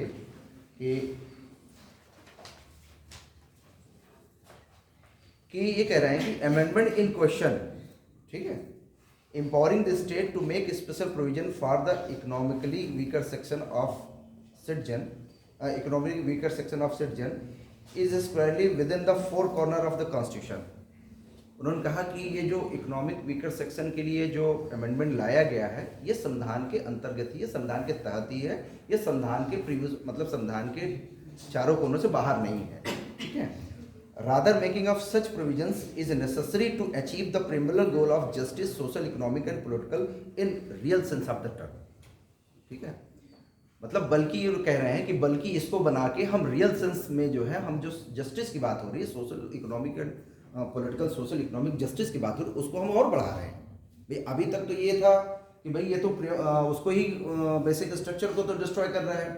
गवर्नमेंट क्या तर्क दे रही है कि empowering the state to make special provision including reservation in education and उसमें economical weaker section of citizen within the four corner of constitution, rather making of such provision is necessary to achieve the preamble goal in real sense of term. ठीक है, उन्होंने कहा कि ये जो हमारा amendment है वो संविधान की जो इथोस है, जो संविधान का प्रिम्बुलर गोल है उसके अनुरूप है। It does not violate the basic structure of the constitution, because संविधान मतलब जो कॉन्स्टिट्यूशन है, constitution gives the power to state to make special provisions for those sections who are deprived. ठीक है, एक टर्म आता है आर्थिक न्याय। What about the economic justice? भाई वो भी तो संविधान का भाग है। तो जो और हमारा जो है जो संविधान जो प्रियम्बल कहता है कि सामाजिक न्याय भी देना है, राजनीतिक न्याय भी देना है और आर्थिक न्याय भी देना है। तो हमने जब पिछली क्लास में बताया था आप लोगों को कि हमारे यहाँ क्या है, इसीलिए वेलफेयर स्टेट की अवधारणा आई है, क्योंकि आर्थिक न्याय मतलब आर्थिक रूप से गैप इतना ना हो जाए कि समाज में वर्गों में विभाजन पैदा हो जाए। ठीक है, इसलिए आर्थिक गैप को कम करना जरूरी है। तो इसी के अपोज में जब वो पिटिशनर थे वो कह रहे थे कि भाई आर्थिक कमजोरी के लिए तो वेलफेयर स्टेट है, भाई वो अपना स्पेशल कानून वो कर दे, क्या कहते हैं भाई स्कीम लागू कर दे। तमाम प्रकार की स्कीम चलती हैं, पॉवर्टी एवोल्यूशन की स्कीम चलती है, पॉवर्टी मतलब इरेडिकेशन की स्कीम चलती है। तो उनके माध्यम से जो है लोगों को अपलिफ्ट करें आर्थिक रूप से। रिजर्वेशन की क्या हो सकता है? भाई जो पिटिशनर थे उन्होंने यही तर्क दिया कि रिजर्वेशन की इसमें क्या हो सकता है, government make the government could make the provisions to uplift the section of citizens, ठीक है, who are deprived या who are below the poverty line। ठीक है, तो गवर्नमेंट क्या कह रही है यहाँ पर? गवर्नमेंट कह रही है कि हमने जो 10% का जो अमेंडमेंट दिया है वो इसलिए दिया है ताकि जो गैप हो रहा है वाइडन वो कम हो सके, और ये बेसिक स्ट्रक्चर का उल्लंघन नहीं है। ठीक है, और इकोनॉमिक क्राइटेरिया आरक्षण का आधार है। इकोनॉमिक क्राइटेरिया वो चैलेंज कर रहे हैं कि ओनली इकोनॉमिक क्राइटेरिया है वो उसका आधार नहीं हो सकता। ये कह रहे हैं कि इकोनॉमिक क्राइटेरिया आधार है। ठीक है, क्योंकि संविधान में ही दिया है आर्थिक न्याय जो दिया हुआ है, क्योंकि संविधान को सामाजिक न्याय भी देना है, राजनीतिक न्याय भी देना है और आर्थिक न्याय भी देना है।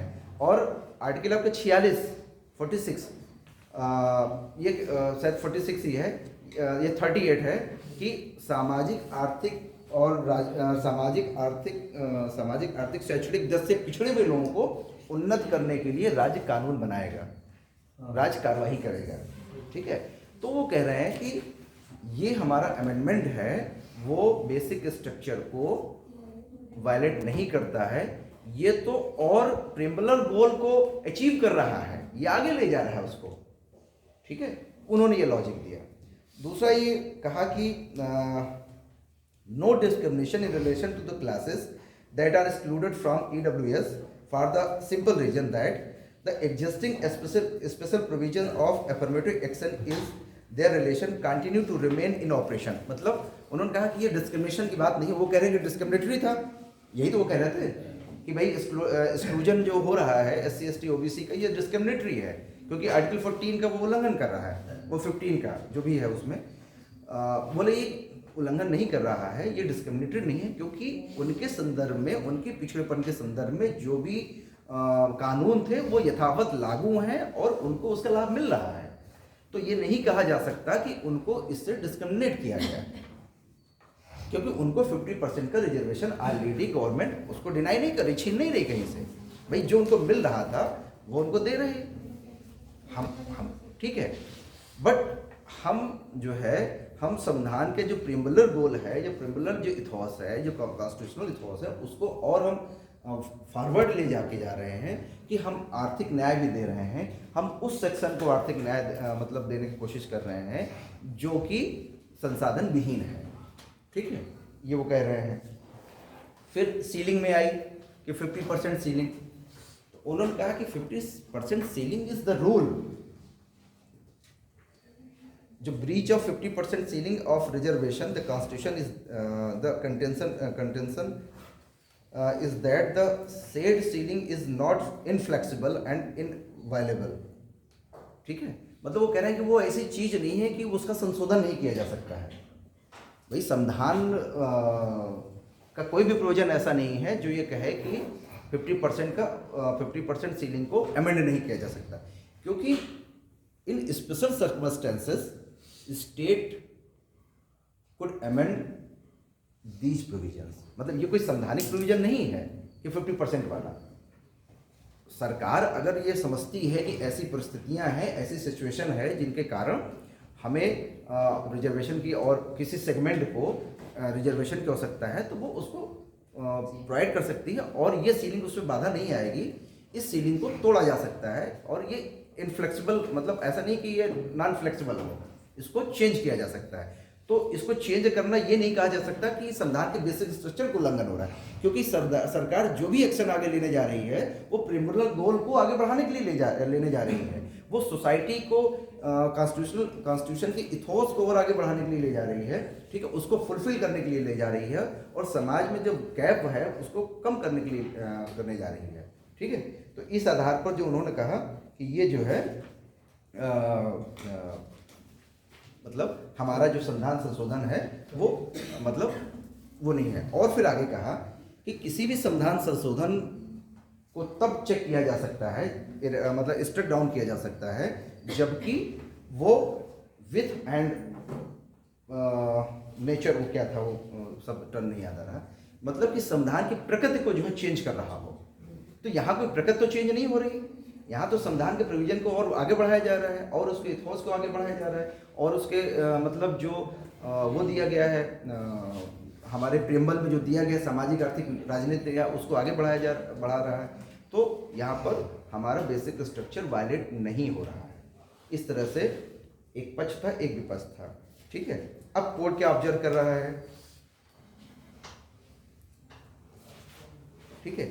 अब कोर्ट, अब चूंकि ये हो गया संविधान की व्याख्या, इसीलिए 5 जजेस बेंच में गया, 5 जजेस बेंच में, चूंकि अभी इंटरप्रिटेशन की बात हो गई ना कि भाई वास्तव में क्या बेसिक स्ट्रक्चर को वायलेट कर रहा है, भाई ये क्या बेसिक स्ट्रक्चर को वायलेट कर रहा है, क्या ये 14 को वायलेट कर रहा है, क्या ये मतलब नेचर को वायलेट कर रहा है, क्या ऐसा तो नहीं है कि इस अमेंडमेंट से संविधान का नेचर ही चेंज हो जाए।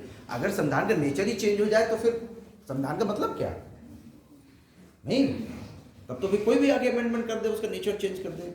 तो इसीलिए बेसिक स्ट्रक्चर आया। तो कोर्ट ऑब्जर्व ये कर रहा है कि कोर्ट के सामने ये सब जब क्वेश्चन पहुंचे तो यही उन्होंने ऑब्जर्व किया कि it is the case of petitioner that the very amendment run contrary to the constitutional scheme and no segment of available seats post can be reserved only on the basis of economic criteria. उन्होंने ये observe किया कि जो petitioner कह रहे हैं वो कह रहे हैं कि अमेंडमेंट जो है run contrary to the constitution. तो ये उनको एक तो देखना था कि ऐसा तो नहीं है कि ये अमेंडमेंट कॉन्स्टिट्यूशन स्कीम के अगेंस्ट जा रहा है, ठीक है। पहली चीज तो ये चेक करना था उनको, ठीक है। अच्छा, फिर ये था कि जब इनकी तरफ से ये क्वेश्चन था रिस्पोंडेंट की तरफ से अच्छा ठीक है, ये हो गया। और फिर आगे, अच्छा अब मैटर ऑफ कंसिडरेशन क्या था कोर्ट के सामने? Whether 103rd constitution amendment can be said to breach the basic structure of the constitution by permitting the seat to make special provision including reservation based on economic criteria. पहला तो ये था, ठीक है।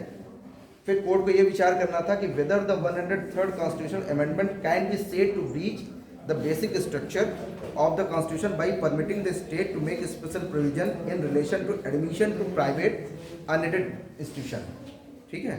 दूसरा उनके सामने ये मुद्दा था।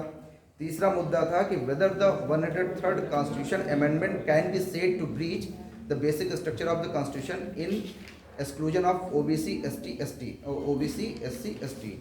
फिर ये था कि whether the cap of 50% referred to in earlier decision of the Supreme Court can be considered to be a part of basic structure of the Constitution।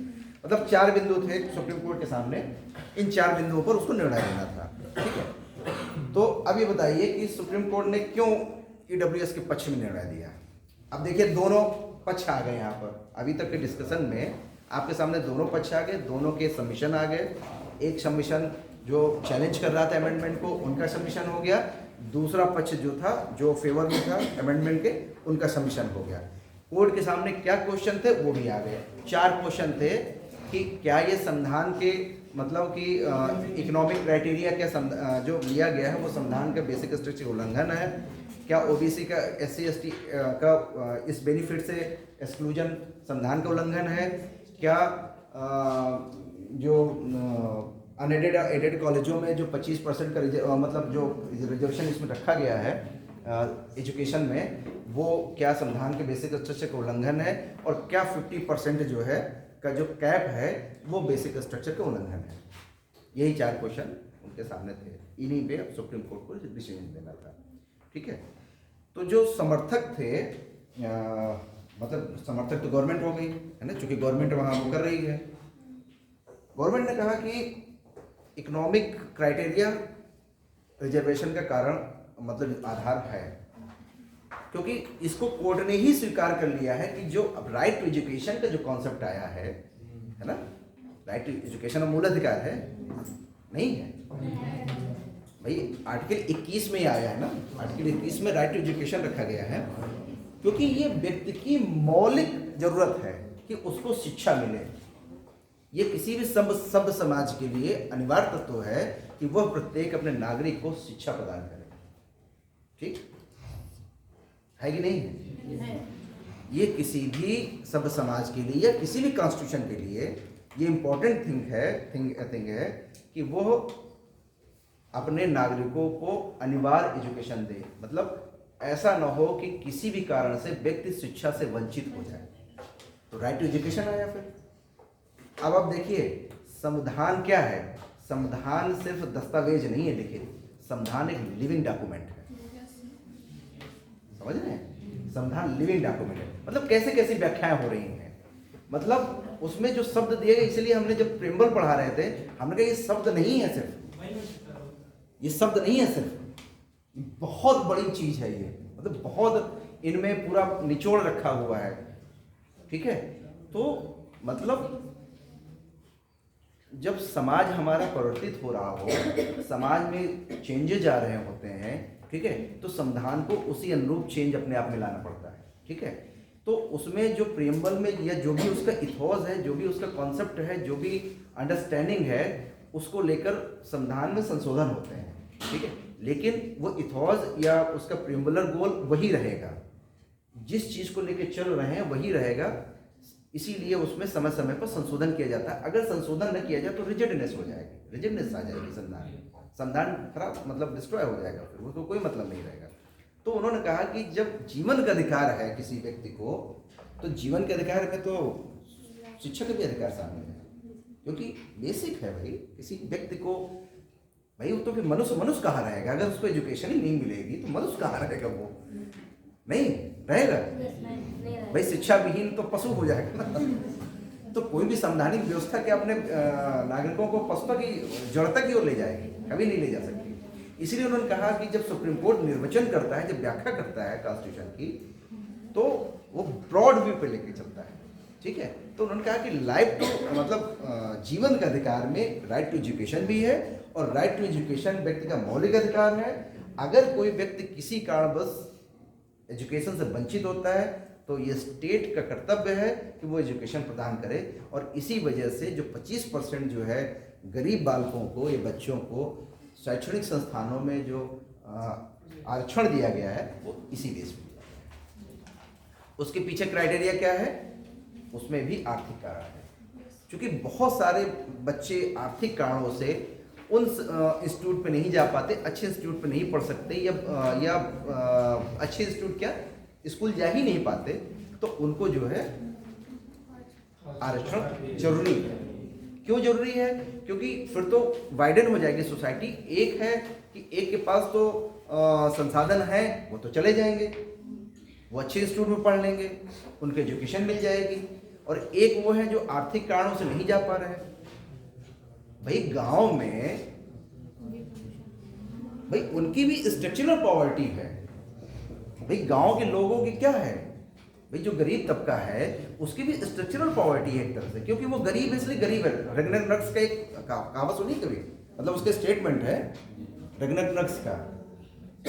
कभी कोई इकोनॉमिक्स का है बच्चा या कभी इकोनॉमिक्स पढ़ा हो कि गरीब इसलिए गरीब है क्योंकि वो गरीब है? नहीं, गरीब इसलिए गरीब, सुना है कभी? गरीब इसलिए गरीब है क्योंकि वो गरीब है, क्योंकि वो गरीबी के दुष्चक्र को नहीं तोड़ पा रहा। भाई गरीब, भाई गांव के लोगों को, भाई जैसे मान लीजिए छोटे कस्बे हैं, भाई आप लोग क्या है, भाई गवर्नमेंट ने जो affirmative, that is the affirmative action ना। भाई आज हम आपके सामने खड़े हैं तो क्या है ये? भाई क्योंकि आपको कोचिंग सुविधाएं नहीं मिल सकती उतनी अच्छी कि आप आईएएस क्वालिफाई कर लीजिए। आप पुआएं में रह के आप दिल्ली के बच्चे से compete नहीं कर सकते। आप तिलहर में रहकर, ठीक है, आप तिलहर में रहकर आप जो मेडिकल का स्टूडेंट है, जो किसी अधिकारी का बच्चा है, उससे compete नहीं कर सकते आप, क्योंकि कितना भी आप सोशली फॉरवर्ड हो, कितना भी आपका रिप्रेजेंटेशन हो, सब कुछ हो, लेकिन आप चूंकि गांव में रह रहे हैं, आपकी स्ट्रक्चरल पॉवर्टी है, आप पीढ़ी दर पीढ़ी गरीब हैं, इसलिए आप कभी अच्छे इंस्टीट्यूट में नहीं पढ़ सकते या अच्छी सुविधाएं अटेंड नहीं कर सकते ड्यू टू पॉवर्टी। तो ड्यू टू पॉवर्टी अगर आप अच्छी, मतलब आपको वो सुविधाएं नहीं मिल पा रही कि जो आपको शैक्षणिक दर से आपको मजबूत बनाए, या आपको इस लायक आए कि जो अवसर की समानता मिली है उसको अटेंड कर सके। अवसर की समानता तो मिली है कि भाई सभी लोग भारत के नागरिक है, वो आईएएस का क्वालिफाई मतलब कंपटीशन दे सकता है, बट क्या पुआए का लड़का सोच सकता है इस बात को? तिलहर का लड़का सोच सकता है? ये लड़की सोच सकती है? नहीं सोच सकती कभी, क्योंकि उस पर संसाधन ही नहीं होते। वो गरीबी है, गरीबी के दुष्चक्र में फंसे हुए हैं।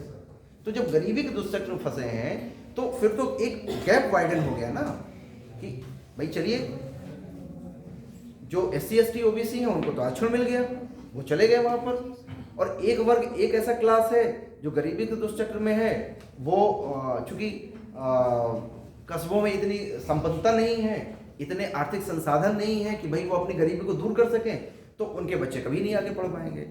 तो एक समाज में फिर एक डिस्पैरिटी बढ़ने लगेगी कि कुछ आगे बढ़ेंगे, कुछ पीछे रह जाएंगे। तो क्या फिर हमारी व्यवस्था किधर जा रही है?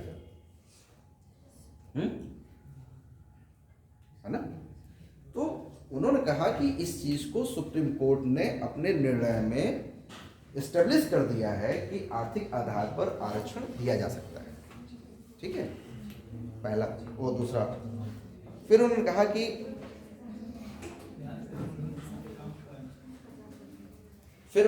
ये जो ये कहा जा रहा है कि एक्सक्लूजन जो है, मतलब फिर उधर से चैलेंज जो आया था कि क्लास, कि भाई क्लास नहीं है कोई आर्थिक आधार पर जो है आरक्षण किसी वर्ग को नहीं दिया जा रहा है, क्योंकि वर्ग के आधार पर हम उसकी गणना नहीं कर सकते, हम जज नहीं कर सकते। ठीक है, तो उन्होंने कहा कि नहीं, आर्थिक आधार पर भी हम इसकी हम क्लासिफिकेशन कर सकते हैं।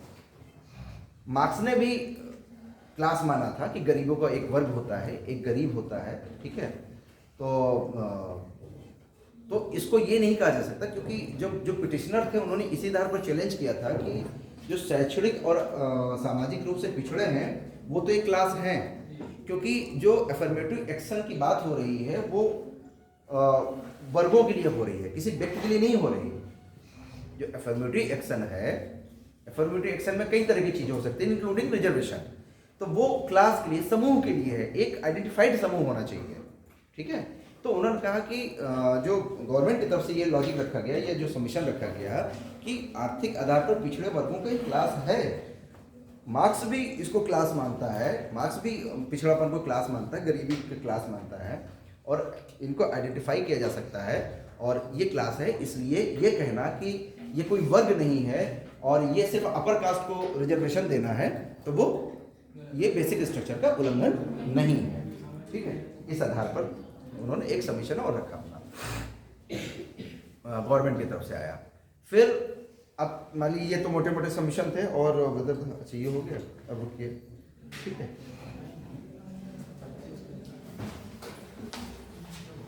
फिर उन्होंने, गवर्नमेंट ने ये कहा कि संविधान की जो व्याख्या है, समझ में आ रहा है कि नहीं आ रहा है? आ रहा है। फिर गवर्नमेंट ने कहा कि जो मतलब उनकी तरफ से अटॉर्नी जनरल थे, उन्होंने कहा कि संविधान की व्याख्या डायनेमिक तरीके से करनी होगी।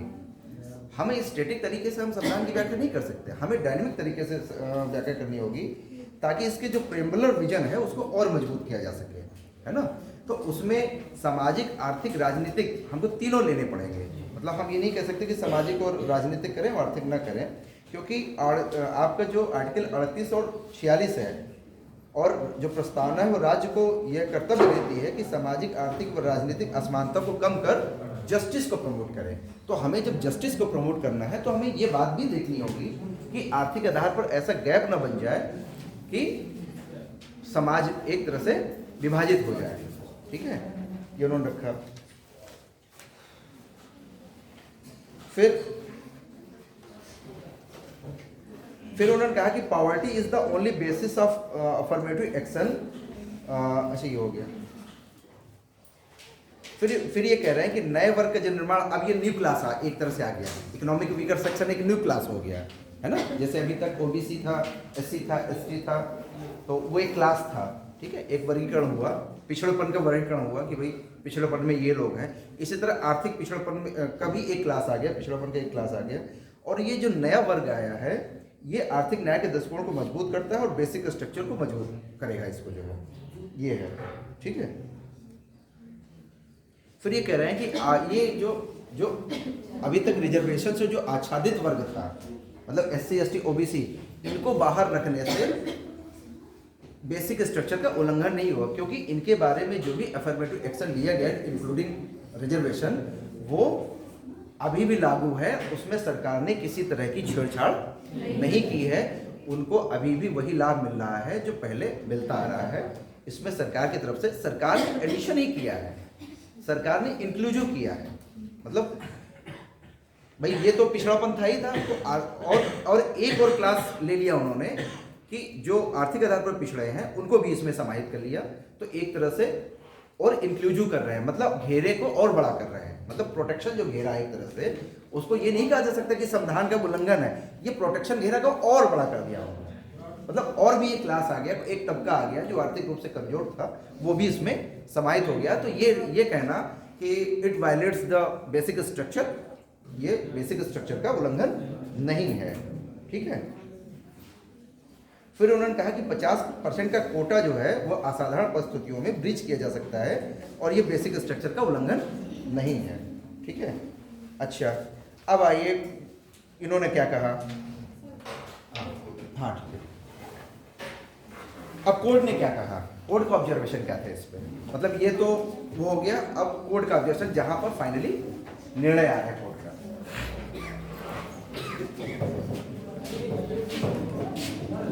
कोर्ट ने इसकी, अच्छा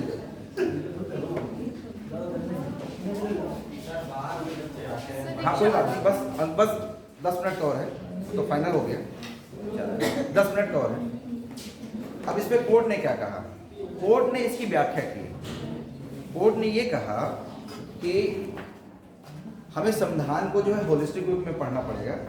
संविधान में सामाजिक, आर्थिक, सामाजिक न्याय और भ्रातृत्व की बात की है, फ्रेटर्निटी की बात की है।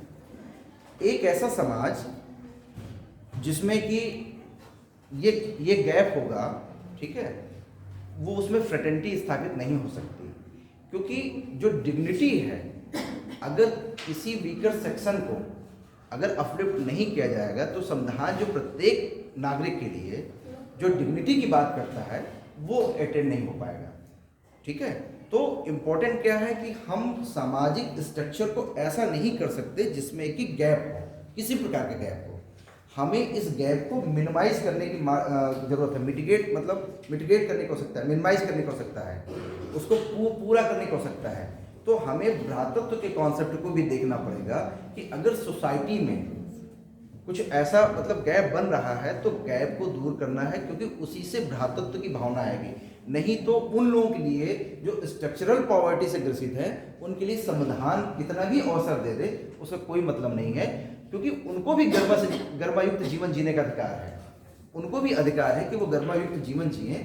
इसलिए फ्रेटर्निटी एंड जो गर्मा का अधिकार है उसको देखते हुए जो सुप्रीम कोर्ट है उन्होंने कहा कि हमें समाज में इन दोनों को भी इस्टेब्लिश करने को सकता है।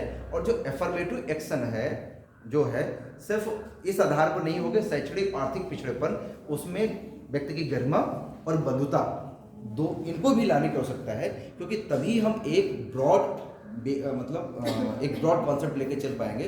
हम संविधान का जो वास्तविक इथोस है उसको हम फुलफिल कर पाएंगे, क्योंकि इसके बिना हम संविधान के वास्तविक इथोस को हम फुलफिल नहीं कर पाएंगे, ठीक है। ये सुप्रीम कोर्ट का ऑब्जर्वेशन था। और उन्होंने ये कहा कि dignity of individual and unity and integrity of the nation is not inseparable. Dignity of individual and unity and integrity of the nation is not inseparable. No justice without equality of the status bereft of fraternity even equality would be an illusion. अगर fraternity नहीं होगी, बंधुता नहीं होगी, भ्रातृत्व नहीं होगा, तो जो इक्वलिटी की है वो इल्यूजन हो जाएगा फिर। तो इसलिए हम समाज को हम उस ओर नहीं ले जा सकते जहाँ पर बंधुता ना हो। हमें बंधुता फ्रेटर्निटी भी रखनी पड़ेगी और हमें व्यक्ति की गरिमा को भी ध्यान देना होगा, क्योंकि ये 14 से अलग नहीं है।